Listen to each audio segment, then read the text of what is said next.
መጽሐፈ ኢዮብ ምዕራፍ 1 ከቁጥር 1 ዖፅ በሚባል ሀገር ስሙ ኢዮብ የተባለ አንድ ሰው ነበር። ያም ሰው ፍጹምና ቅን እግዚአብሔርንም የሚፈራ ከክፋትም የራቀ ነበረ።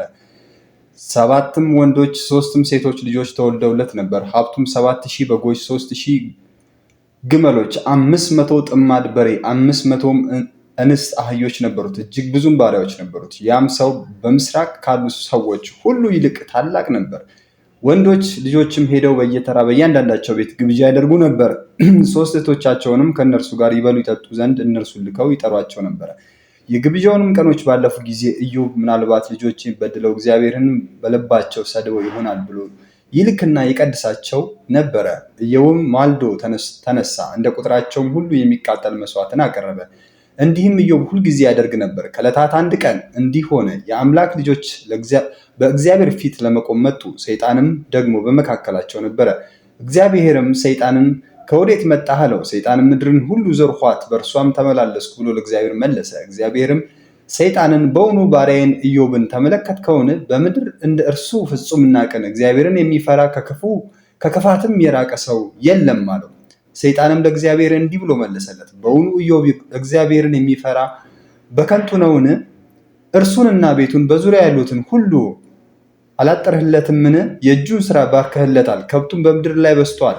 ነገር ግን እጅህን ዘርግተህ ያለውን ሁሉ ዳብስ፣ በእውነት በፊትህ ይሰድብሃል። እግዚአብሔርም ሰይጣንን እነሆ ለእርሱ ያለውን ሁሉ በእጅህ ነው፣ ነገር ግን በእርሱ ላይ እጅህን አትዘርጋ አለው። ሰይጣንም ከእግዚአብሔር ፊት ወጣ። አንድ ቀንም እንዲህ ሆነ፣ የኢዮብ ወንድ ሴቶች ልጆች በታላቅ ወንድማቸው ቤት ይበሉና የወይን ጠጅ ይጠጡ ነበረ።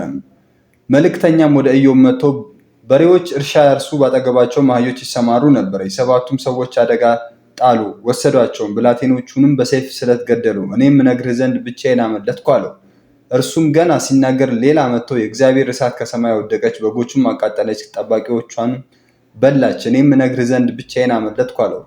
እርሱም ገና ሲናገር ሌላ መጥቶ ከለዳውያን በ3 ረድፍ ተከፍለው በግመሎች ላይ አደጋ ጣሉ፣ ወሰዷቸውም፣ ብላቴኖቹንም በሰይፍ ስለት ገደሉ። እኔም እነግርህ ዘንድ ብቻዬን አመለጥኩ አለው። እርሱም ገና ሲናገር ሌላ መጥቶ ወንዶች ሴቶች ልጆች በታላቅ ወንድማቸው ቤት ይበሉና የወይን ጠጅ ይጠጡ ነበረ። እነሆ አውሎ ነፋስ ከምድረ በዳ መጥቶ የቤቱን 4ቱን ማዕዘን መታው፣ በብላቴኖቹም ላይ ወደቀ፣ ሞቱም። እኔም እነግርህ ዘንድ ብቻዬን አመለጥኩ አለው። ኢዮብም ተነሳ፣ መጎናጸፊያውንም ቀደደ፣ ራሱንም ተላጨ፣ በምድር ላይም ተደፍቶ ሰገደ። እንዲህም አለ፣ ራቁቴን ከእናቴ ማዕፀን ወጥቻለሁ፣ ራቁቴንም ወደዚያ እመለሳለሁ። እግዚአብሔር ሰጠ፣ እግዚአብሔር ነሳ፣ የእግዚአብሔር ስም የተባረከ ይሁን። በዚህም ሁሉ ኢዮብ አልበደለም፣ ለእግዚአብሔርም ስንፍናን አልሰጠም፣ ወይም የስንፍናን ቃል አልተናገረም።